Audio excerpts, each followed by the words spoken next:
Olá, queridas e queridos, bem-vindos e bem-vindas à aula de expressionismo com tia Camila hoje. Olha só, a gente vai trabalhar agora uma vanguarda europeia. Para aqueles e aquelas que não lembram o que é uma vanguarda, fica a dica de olhar uma aulinha nossa aqui no site, aqui no nosso canal, que explica como que nasceram as vanguardas europeias e o que elas são. Mas, só para abrir aquele parênteses, as vanguardas são movimentos revolucionários de ruptura do início do século XX, certo? Agora vamos olhar diretamente para o expressionismo. É o seguinte, todo mundo conhece o expressionismo, eu acho. Provavelmente vocês já viram este quadro aqui, que chama O Grito, do Eduard Munch. E a gente vai começar a falar do expressionismo a partir desse quadro. É interessante a gente perceber que esse quadro, ele tem uma mescla entre a figura central e toda a paisagem que envolve ele. Quer dizer, não existe uma diferenciação real entre a figura que está ali gritando, que está ali colocando o seu sentimento para fora, e o ambiente em que ele está. Por quê? O expressionismo é uma vanguarda que pensa em romper com a objetividade. E aí, eles vão trabalhar com a ideia de que cada pintor vai focar na sua subjetividade, com traços mais grossos, com coisas mais indefinidas, tá? Então, eu começo aqui com as artes plásticas para a gente entender que o expressionismo, ele é uma vanguarda que vai se destacar muito nas artes visuais. Vai aparecer na literatura? Vai, mas não é aquele grande destaque literário. Mas vamos entender como é que funciona aqui. Primeiro, o expressionismo, ele vai começar lá por 1905. E a gente vai ter uma revista que vai ser lançada na Alemanha, que chama A Tempestade. Tá aí a capinha dela para vocês verem.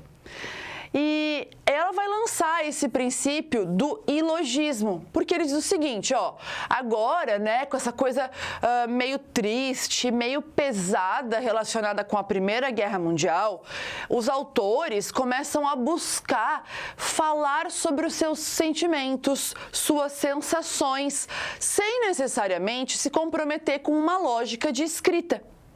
E é por isso, por exemplo, que a gente vê essa coisa da subjetividade sendo colocada em prática, do subconsciente. É legal até pensar que tanto o expressionismo quanto o surrealismo são vanguardas que trabalham com os pensamentos e com o subconsciente. A gente vai ter também uma questão de movimento associativo. Quer dizer, nem tudo o que está colocado para a gente ler ou para a gente ver, a gente vai conseguir entender de cara. A gente tem que fazer associações. Então, vai ser uma referência sobre uma cidade, uma referência sobre um pensamento. E aí a gente fala que ele é mais associativo, mais simbólico. E claro, né, por ser associativo e simbólico, é também ilógico. Então, muitas vezes, a literatura que vai trabalhar com o expressionismo vai ser uma literatura muito profunda, muito arraigada, daquelas que a gente lê e fala assim, oh my God, como que eu vou entender o que esse cara está falando? Então, às vezes, não é tanto para entender, é mais para sentir, é mais para questionar. Os temas do expressionismo são sempre pesados também, né? Esse expressionismo vem da Alemanha, que já normalmente traz para a gente uma literatura mais densa, né? Desde lá do século XVI. Basicamente. Então, vem uma literatura mais densa e aí a gente vai ver que existem temáticas fortes, como é a temática da solidão. E aí fica a dica também, o Eduard Munch tem um outro quadro que chama Melancolia, que fala um pouco, que mostra um pouco essa questão da solidão. A gente vai ver muito essa coisa da miséria humana, de pobreza mesmo, mas também da miséria humana ética, da miséria humana moral. A gente vai ver a questão da loucura. A gente pode perceber, inclusive, que do final do século XIX até o meio do século XX, o tema da loucura aparece com muita frequência. Aparece com frequência porque se questiona muito a partir dos estudos da psicologia. E aí, o trágico, né? É sempre algo mais denso na tragédia mesmo. A gente sempre pensa tragédia lá no Shakespeare, no século XVI, mas a tragédia humana se coloca aqui também muito forte. Para a gente entender como é que isso funciona no Brasil, né, a gente tem alguns escritores e escritoras que têm uma inspiração no expressionismo. E aí eu vou falar de um livro específico, que é um livro que chama Amar, Verbo Intransitivo, do Mário de Andrade.